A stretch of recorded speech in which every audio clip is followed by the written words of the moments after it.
Hello again, everyone. You're watching episode 8 of the Gooner Profile. We're on with JP Thompson of the Gateway Gooners this week.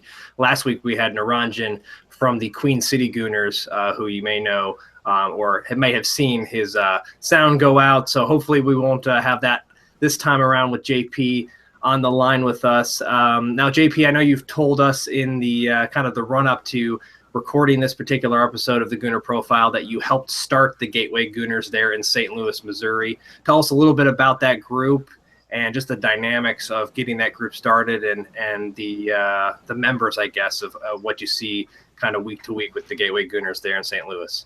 Yeah, absolutely. Thanks for having me on, guys. So we officially became a group 3 seasons ago.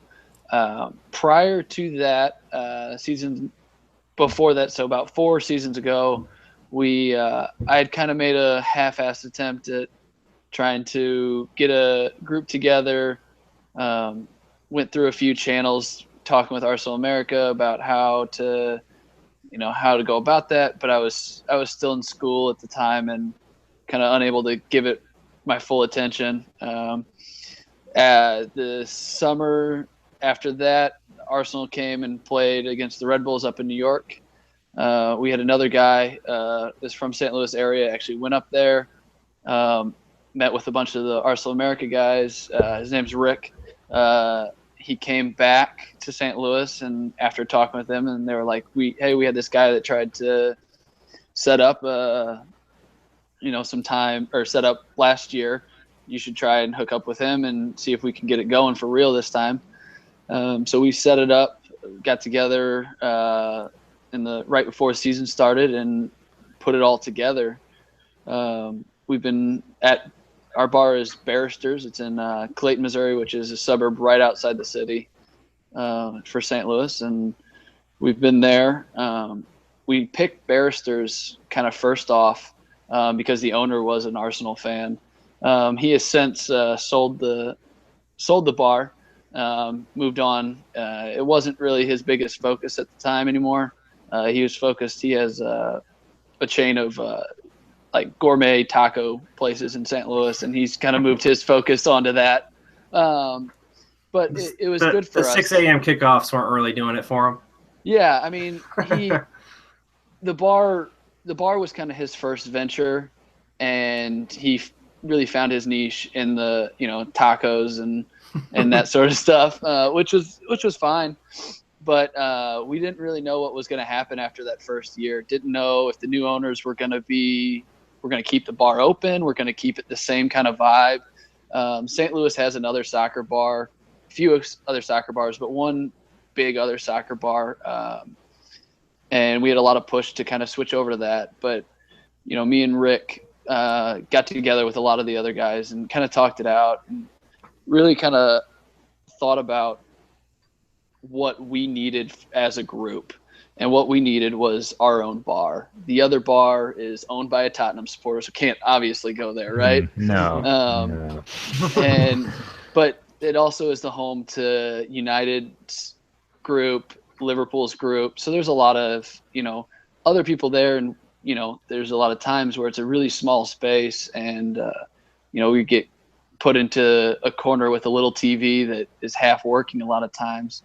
Mm-hmm. So, we talked with the new owners of the bar and of Barristers, and they've been great to us and really accommodating. And, anytime that we have any issues with anything, they've been more than accommodating to kind of work with us. Yeah. So what's your typical turnout like for a big match? I mean, if you have your own bar, it probably can see quite a few more than maybe you were used to with a shared space. What's your typical turnout, say, for a United or maybe even a City this past weekend, as disappointing as it was?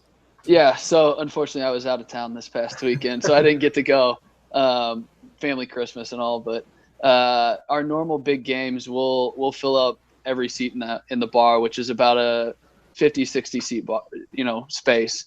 Yeah. Which is been really good this year to kind of see the group grow, because we were kind of just puddling along. We'd get the big numbers for the big games, and we'd get we'd get that 50 people and fill up the bar for a United or a Spurs game.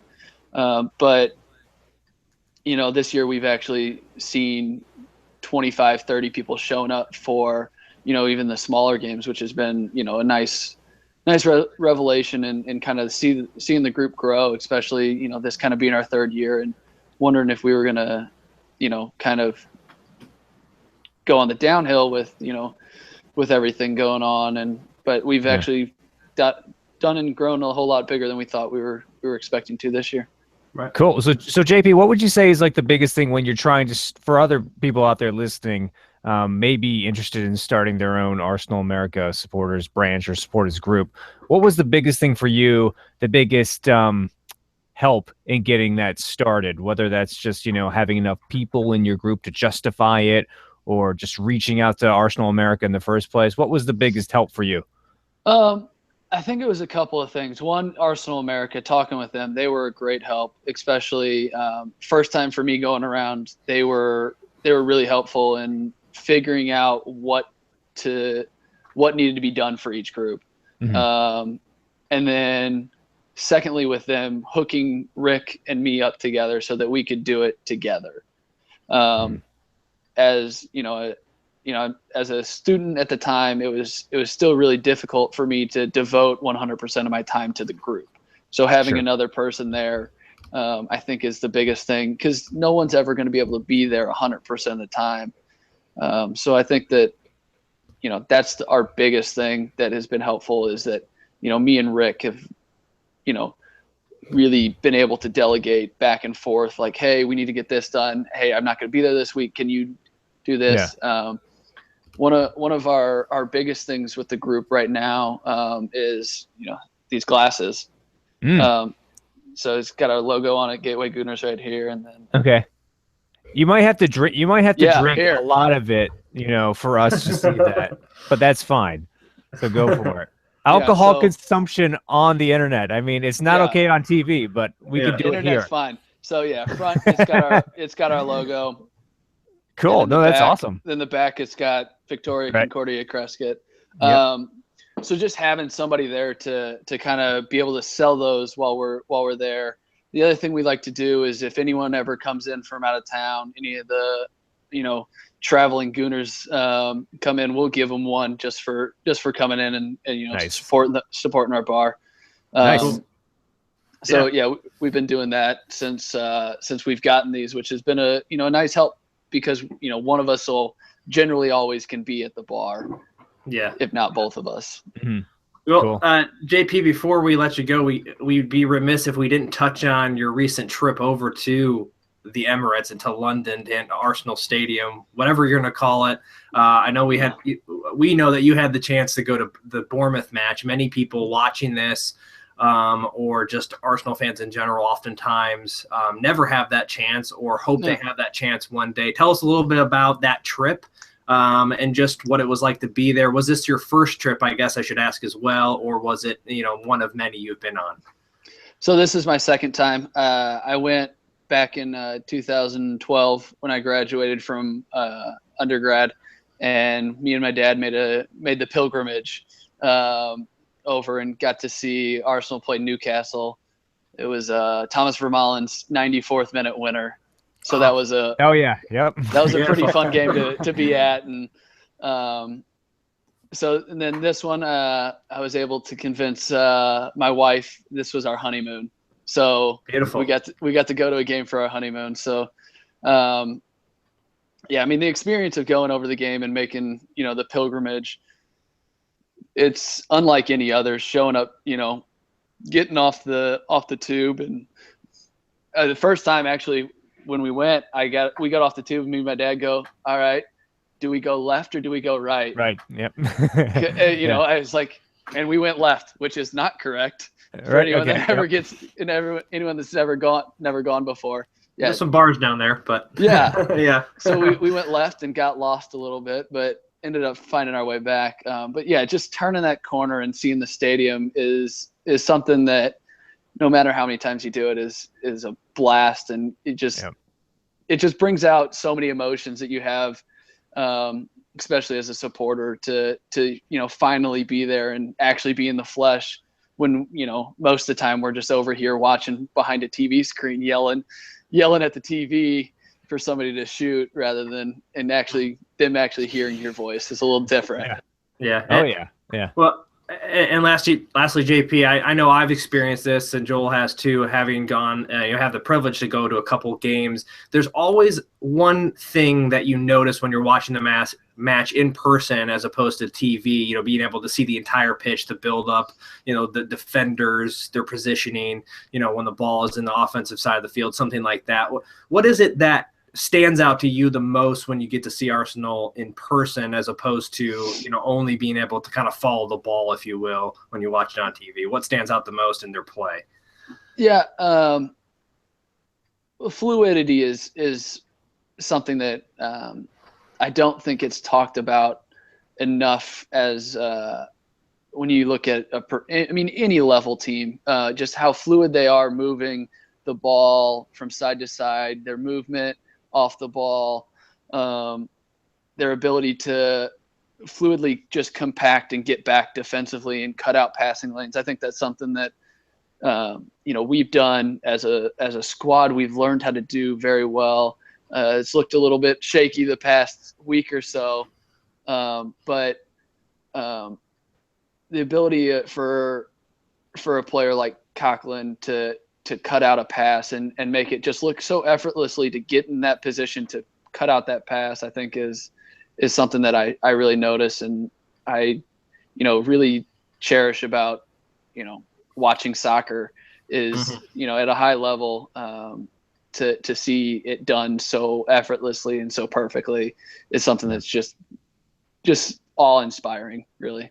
Yeah, perfect. Yeah, maybe not the greatest question for the past two matches, but yeah, that's not necessarily what this feature's for. And we certainly appreciate your time and all the best to the Gateway Gooners there in St. Louis. And hopefully Joel and myself, maybe together at one point, can come out and do a show or do something with you there. We have quite a few branches that I know we'd like to visit. There's too many to count now. Oh, yeah. Amongst the Arsenal America faithful. So, but best of luck to you. Hopefully we'll make it out that way soon, and we'll catch up soon as well. So thanks again. All right. See you, JP. See ya. Take it easy. You too. All right. Yes. Gone. Ejected. No, I'm glad he was so positive about the things you notice when you're in person watching a game. Because the things I notice the most, and first and foremost when I'm at a game, is the lazy players. The things they do off the ball. Yeah. I mean, I think that was your comment, right? When we went to the first game it was back at Highbury, where we just couldn't get over how much Thierry Henry stood around, just on the back line. He spent most of the time behind the last defender, walking back.